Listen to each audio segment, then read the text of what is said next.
राम राम भाई सारे ने आप सभी का स्वागत है आपके अपने YouTube channel HSSC think tank पर। तो भाई आपको पता हरियाणा जीके के अंदर हमारी 30 क्वेश्चन की सीरीज स्टार्ट है। डेली हम 30 क्वेश्चन डिस्कस करते हैं। आशा करता हूँ कि आपको काफ़ी अच्छी लग रही होगी, ये सीरीज़ पसंद आ रही होगी जो मैं आपको कंटेंट प्रोवाइड करवा रहा हूँ। और मैं आपको बता रहा हूँ कि जो ये क्वेश्चन हम डिस्कस करते हैं डेली, कहीं ना कहीं HSSC अपने प्रीवियस ईयर एग्ज़ाम में पूछ चुकी है। तो आप सभी को वीडियो को लाइक करना, अपने साथियों के पास शेयर करना है और चैनल को ज़्यादा से ज़्यादा सब्सक्राइब करना है, क्योंकि आपके एक सब्सक्राइब से आपके भाई को हौसला मिलता है ताकि आगे मैं इसी तरह आपके लिए अच्छा कंटेंट लाता रहूं। तो आपको भाई सब्सक्राइब करने में और लाइक करने में कंजूसी नहीं बरतनी है और ज़्यादा से ज़्यादा अपने जो भी सर्कल में तैयारी करते हैं हरियाणा की, उनके पास शेयर करना है इन वीडियोज़ को, क्योंकि आपको पता है भाई 12 से 13 मिनट के अंदर हम 30 क्वेश्चन डेली डिस्कस कर लेते हैं। तो काफ़ी हेल्पफुल रहेगी आपके लिए ये series.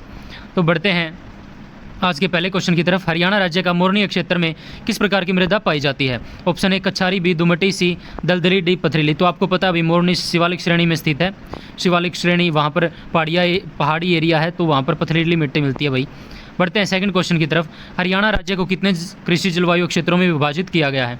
Option A 4, B 3, C 2, D 6। तो हरियाणा को 2 कृषि जलवायु क्षेत्रों में विभाजित किया गया है। बढ़ते हैं नेक्स्ट क्वेश्चन की तरफ। निम्न में से कौन सी खाद्य फसल नहीं है? ऑप्शन ए गेहूं, बी कपास, सी जौ, डी मक्का। तो आपको पता होगा भाई कपास जो है खाद्य फसल नहीं है, कपास एक वाणिज्यिक फसल है। गेहूं, जौ, मक्का ये तीनों खाद्य फसल है। बढ़ते हैं फोर्थ क्वेश्चन की तरफ। राज्य के किस जिले में पक्की सड़कें सबसे कम लंबी है? Option A Panipat, B Rohtak, C Sonipat, D Panchkula. तो भाई राज्य का जो पंचकूला जिला उसमें पक्की सड़कें सबसे कम लंबी हैं। आपको पता है एरिया लास्ट सेकंड नंबर पे आता है सबसे कम में पंचकूला का, तो वहाँ पर सड़कों की लंबाई कम है, हरियाणा में सबसे कम है। पांचवा प्रश्न क्या है? हरियाणा में किन किन स्थानों पर वायु सेना का स्टेशन है? Option A Ambala, B Sirsa, C Rewari, D A व बी दोनों। तो भाई इसका आंसर है आपका ए व बी दोनों इसका आंसर है भाई। तो जो है अम्बाड़ा और सिरसा वायु सेना का स्टेशन है भाई। तो मैं आपको एक बार टिक लगा देता हूँ भाई सही सभी प्रश्नों पर। इसका आपका पंचकूला,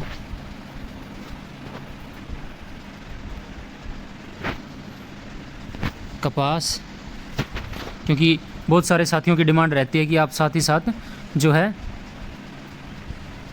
बता दिया करो कि इसका क्या आंसर आएगा। तो इसका 2 है भाई। और पहले क्वेश्चन का क्या है आपका? पथरीली। तो बढ़ते हैं आगे।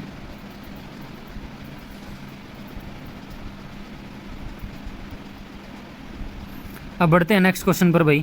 हरियाणा के कितने प्रतिशत लोग शहरों में जनगणना 2011 के अनुसार निवास करते हैं? यानी क्वेश्चन ये है 2011 जनगणना के अनुसार हरियाणा के कितने प्रतिशत लोग शहरों में निवास करते हैं? Option A 34.88, B 65.21, C 68.31, D 16.31। तो आपको भाई हरियाणा में जो लोग शहरों में निवास करते हैं उनका प्रतिशत क्या है?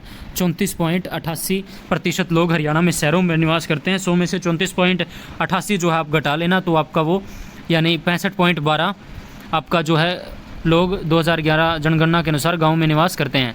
यानी ग्रामीण जनसंख्या का प्रतिशत आपका 65.12 है और शहरी का 34.88 है। नेक्स्ट क्वेश्चन की तरफ बढ़ते हैं। 2011 की जनगणना के अनुसार कैथल की साक्षरता दर कितनी है? साथियों मैं आपको बता दूं इस तरह के क्वेश्चन भाई आते तो कम हैं, लेकिन हाल फिलहाल में HSSC इन क्वेश्चनों को पूछ रहा है, क्योंकि ये क्वेश्चन इतना डाटा किसको याद रहता है कि अब 22 ज़िले हैं, 22 ज़िलों की साक्षरता प्रतिशत कैसे याद करें? तो भाई एक आदि की याद कर लेना जो प्रीवियस ईयर में एग्जाम में आए हुए हैं। तो 2011 की जनगणना के अनुसार कैथल की साक्षरता दर जो है 70.60% है आपकी। ठीक है, बढ़ते हैं 8 क्वेश्चन की तरफ। कालका उपमंडल हरियाणा के किस जिले में आता है? तो भाई कालका उपमंडल option A Kaithal, B Sirsa, C Panchkula, D Kurukshetra. तो कालका उपमंडल जो है पंचकूला जिले के अंतर्गत आता है। बढ़ते हैं 9th क्वेश्चन की तरफ। निम्न में से कौन हरियाणा के राज्यपाल नहीं रहे? ऑप्शन ए जय सुखलाल, बी GD तपासे, सी धनिकलाल मंडल, डी राव वीरेंद्र सिंह। तो इस क्वेश्चन का जो राइट आंसर है वही वो राव वीरेंद्र सिंह। वीरेंद्र सिंह जो है हरियाणा के प्रथम गैर कांग्रेसी मुख्यमंत्री थे भाई। ठीक है, और जो है इन्होंने अपनी पार्टी बनाई थी, हरियाणा विशाल पार्टी का गठन इन्होंने किया था। बढ़ते हैं नेक्स्ट क्वेश्चन की तरफ। 10वां प्रश्न क्या है? कौन सा चुनाव क्षेत्र सिरसा जिले के अंतर्गत आता है? Option A Dabwali, B Rania, C Kalanwali, D ये सभी। तो चुनाव क्षेत्र जो सिरसा के अंतर्गत आते हैं वो ये सभी हैं भाई। डबवाड़ी, रानिया, कालांवाली ये सभी सिरसा के अंतर्गत आते हैं। तो भाई आपको ये बताना है कि जो सिरसा जिला है उसके अंतर्गत जो विधानसभा सीट आरक्षित है उसका क्या नाम है। तो उसका जवाब आपको बताना है। भाई आपको पता है हरियाणा में 90 विधानसभा सीटें और उसमें से 17 विधानसभा सीटें आरक्षित हैं रिजर्व कैटेगरी के लिए। तो भाई आपको पता है हरियाणा में 10 लोकसभा सीटें हैं और 2 लोकसभा सीटें आरक्षित हैं, अम्बाला और सिरसा। तो आपको कमेंट्स के माध्यम से ये जवाब देना है कि कौन सा चुनाव यानी सिरसा के अंतर्गत आने वाली कौन सी विधानसभा सीट आरक्षित है। तो बढ़ते हैं नेक्स्ट क्वेश्चन की तरफ। हरियाणा में महिला सुरक्षा के लिए हेल्पलाइन नंबर क्या है। Option A 1051, B 1071, C 1091, D 1081। तो इस क्वेश्चन का राइट आंसर है भाई 1091। बढ़ते हैं भाई नेक्स्ट क्वेश्चन की तरफ।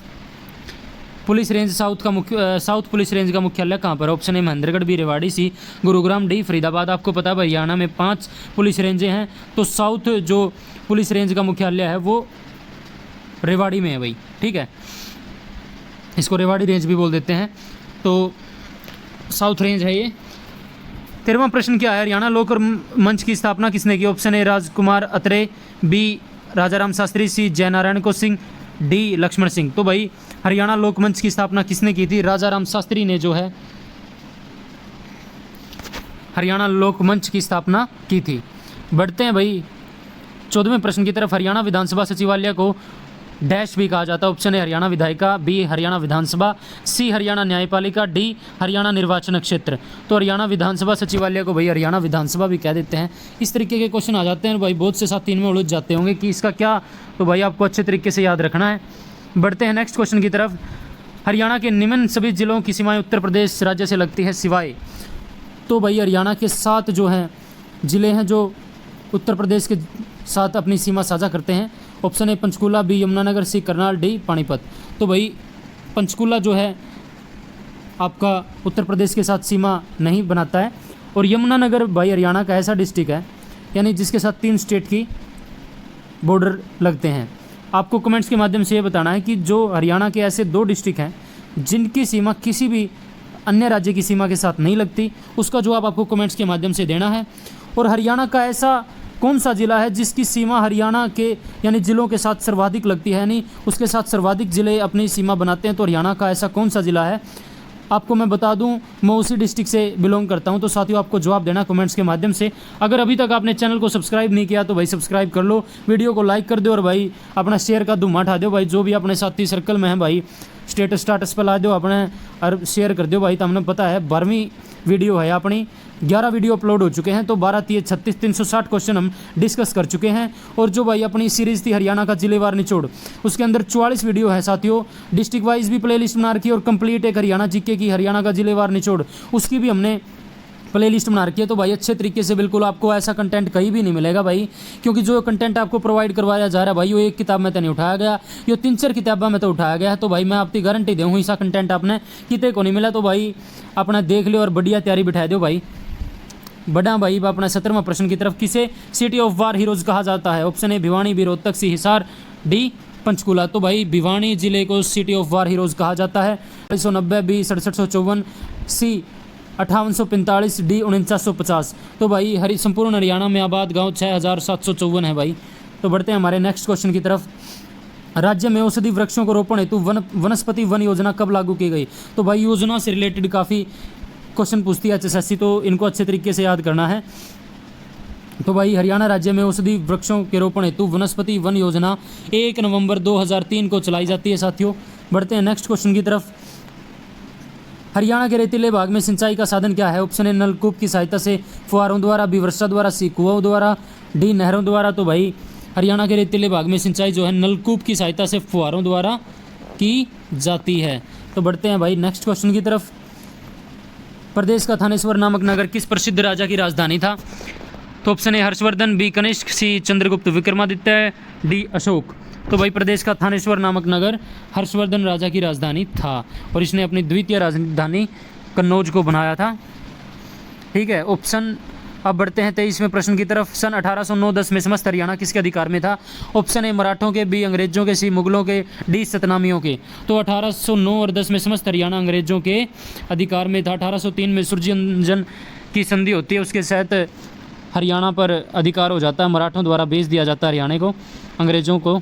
तो 24वां प्रश्न क्या है भाई, गुरुग्राम फरूखनगर मार्ग पर हरियाणा का कौन सा पर्यटक स्थल स्थित है? ऑप्शन ए ओएसिस, बी डबचिक, तो भाई कुछ यानी ये टाइपिंग मिस्टेक हो रही है तो समझ जियो भाई, सी सुल्तानपुर पक्षी विहार, डी जो है रेड रोबिन। तो भाई हरियाणा जो है गुरुग्राम फरूखनगर मार्ग पर हरियाणा का सुल्तानपुर पक्षी विहार आपका पर्यटक स्थल स्थित है। बढ़ते हैं भाई नेक्स्ट क्वेश्चन की तरफ। बौद्ध काल के किन महाजनपदों में आधुनिक हरियाणा के भाग शामिल थे? ऑप्शन ए कौशल और वज्जी, बी सुरसेन और अवंती, सी असक ओत्स, डी कुरु और पंचाल। तो इस क्वेश्चन का राइट आंसर है भाई आपका कुरु और पंचाल महाजनपदों में हरियाणा, बौद्ध काल के महाजनपदों में आधुनिक हरियाणा के भाग शामिल थे।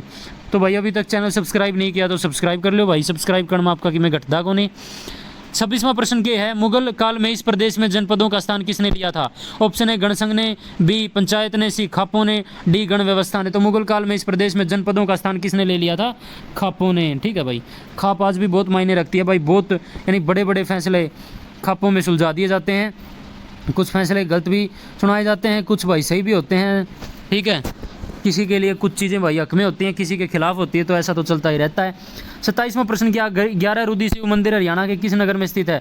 Option A Panipat, B Kaithal, C Jind, D Hisar. तो 11 रुद्री शिव मंदिर हरियाणा के भाई कैथल जिले में स्थित है। बहुत इंपॉर्टेंट क्वेश्चन है भाई, एचएसएससी कई बार अपने प्रीवियस ईयर एग्जाम में पूछ चुकी है। बढ़ते हैं 28वें प्रश्न की तरफ। हरियाणा प्रदेश में पुरुषों द्वारा पहने जाने वाली पगड़ी क्या कहलाती है? ऑप्शन ए खंडवा, बी पगड़ी, सी तोड़ा, डी पगड़। तो भाई हरियाणा प्रदेश में पुरुषों द्वारा पहने जाने वाली पगड़ी क्या कहती है? खंडवा, यानी खिंडका भी कह दे यहाँ पे जिसने भाई अपनी भाषा में खिंडका खंडवा। ठीक है भाई, शान हुआ है हरियाणा के मानस किया। 29वां प्रश्न के है, प्रदेश में प्रचलित निम्नलिखित में से कौन सा आभूषण हाथों में नहीं पहना जाता? ऑप्शन ए पहुंची, बी बाकड़ी, सी कड़ुल्ला, डी इनमें से कोई नहीं। तो भाई आपने मेरा पहुंची भी बांधी जाऊँ भाई, जो रक्षाबंधन है यानी बहन अपने भाई की कलाई पर बांधी है तो उन्हें पहुंची बोल दे यहाँ पे। और कड़ुल्ले भी आपने पता है भाई, कड़ुल्ले यानी पैरा करे हैं, बालकती पैरा जा करे कड़ुल्ले। तो इसका जो बी ऑप्शन है भाई वो है बांकड़ी है इसका राइट आंसर, हाथों में नहीं पहना जाता ये आभूषण। तो बढ़ते हैं भाई आज के वीडियो के हमारे अंतिम प्रश्न की तरफ। ओएसिस नामक पर्यटन स्थल हरियाणा में कहाँ प्रस्थित है? Option A Faridabad, B Rewari, C Ujjana, B Bhiwani. तो भाई करनाल के उज्जाना में ओएसिस नामक पर्यटन स्थल स्थित है। तो भाई आज की हमारी वीडियो होती है कंप्लीट। वीडियो अच्छी लगा तो वीडियो ने लाइक कर दो भाई, लाइक कर दो, शेयर कर दो भाई वीडियो ने अपने साथियों के पास, और चैनल को ज़्यादा से ज़्यादा सब्सक्राइब कर लो भाई। ठीक है, सब्सक्राइब कर लो। तो धन्यवाद आपका, मिलते हैं एक नई वीडियो के साथ। एंजॉय करो वीडियो को, सारी 12वीं वीडियो है, 12 की 12 देख लो भाई। जिसने यानी थ्योरी के रूप में हरियाणा जी के करनी है वो अपने चैनल पर प्लेलिस्ट बन रही है भाई, उसने देख लो।